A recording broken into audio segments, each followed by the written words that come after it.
Listen, I've been hurt before. I haven't opened doors.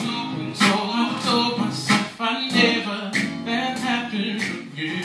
I've been walking around, self-esteem is down. Hello, my name is Raquel and this is Pages of Life. Today we're going to be talking about a subject that has been a topic of discussion for many, many years. You will find it in a lot of political arenas and forums. You'll find it in a lot of community forums. And some people might say that it's really just an African American issue, but really it isn't. Today we're going to be talking about the slave mentality.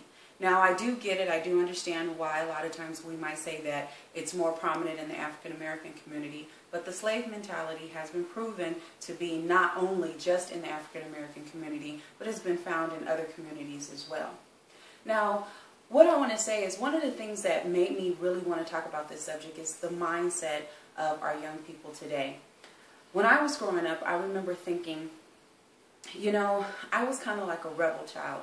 My thought process was, no one's going to tell me what I could or could not do. Not being defiant to my mother, but as far as wanting to accomplish certain things in life. I wasn't going to sit around and wait for somebody to give me something.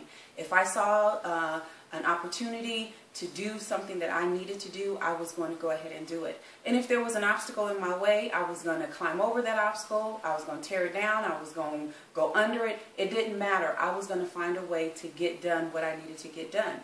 I was not going to let someone dictate to me what I could and could not accomplish or what I could and could not be. Now, as I got older and I started to deal with my schoolmates and my classmates and my friends and different things, different people, I found that I was a minority in my thinking. A lot of people did not think like me. Most people thought, well, I can only be what they say I can be. I can only have what they say I can have. And hence, we get the slave mentality.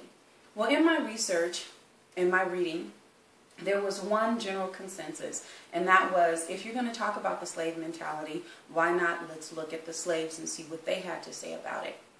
And I found a lot of information on Frederick Douglass and Harriet Tubman. Now, in Frederick Douglass' book, Narrative of the Life of Frederick Douglass, he wrote this statement that I thought was so profound. He said, I have found that to make a contented slave, it is necessary to make a thoughtless one. It is necessary to darken the moral and mental vision, and it is necessary to darken his moral and mental vision and make it as far as possible to alienate and annihilate his power of reason. He must be able to dictate no inconsistencies in slavery, none whatsoever. He must be made to feel that slavery is right. Now that was interesting. Now Harriet Tubman, who now we know who she was, okay, she helped free a lot of slaves in the Underground Railroad. She wrote and she said, I freed 1,000 slaves. I would have freed 1,000 more if only they knew that they were slaves. What is that saying? That mentality and that thought process of who they thought they were, or who someone told them that they could be, or who they were. Now, based on Douglass's and Tubman's experience, we can say, or we can define the slave mentality as follows.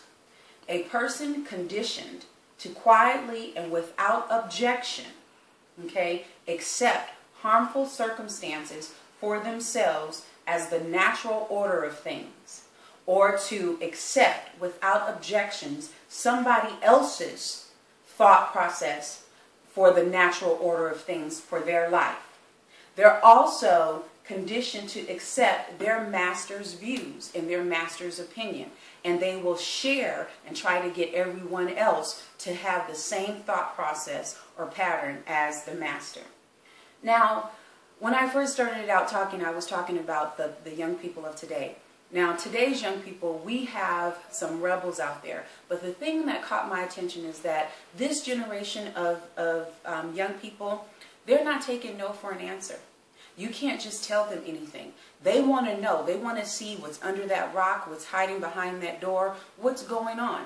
Now, mind you, okay, there are some that do have the slave mentality, because basically what happens is a lot of times we are a product of our society. And because something has been passed on to us, we pass it down from generation to generation. Doesn't necessarily make it right, but that's what's happening. But when we talk about the evolution of change and trying to change the mindset of a group of people, we see that it may not happen overnight, but it's the subtle changes that happen every year and the accumulation of these changes that really makes that effect of that evolution. When we say it has changed over time or it has evolved, it's the subtle changes. And I can say that these young people today, yeah, we have our hands full with these young people, but you know what? This group of generation, these young people, they're going to make us work. They're going to make us talk. They're going to make us really help them, because they don't want the same old stuff. They want something different. They want something better.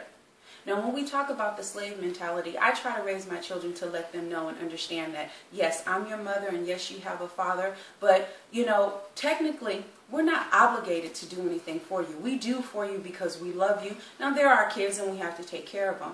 But if they're going to ever be anything in life, they're the ones that have to grab the bull by the horns and go out there and get it.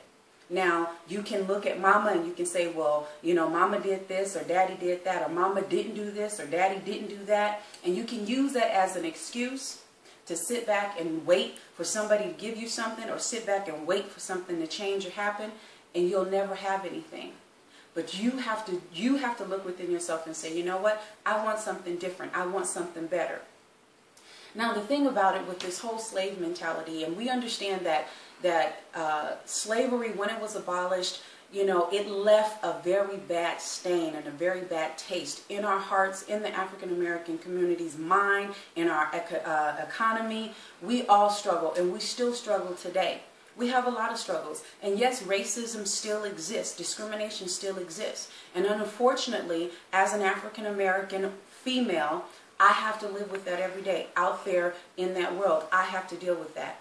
And as an African American man, they have to deal with that every day. That is our reality.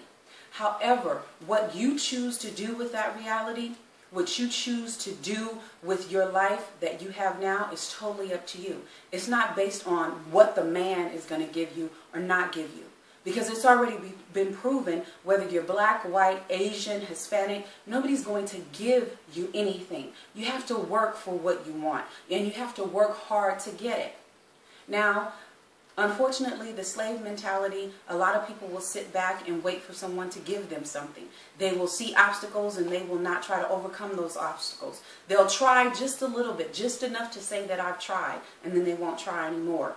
And then they want to blame somebody else. Yes, I'll take what you give me. Yes, you say I can be this. Oh, I can't be a doctor. I have to be a nurse. Okay? I can't get my degree in music. I just got to be a rapper. Oh, I can't get my degree in sports medicine. I only can play football or basketball. Come on, people. There's a bigger world out there, and it's yours, and you can have it. All you have to do is put forth an effort to it.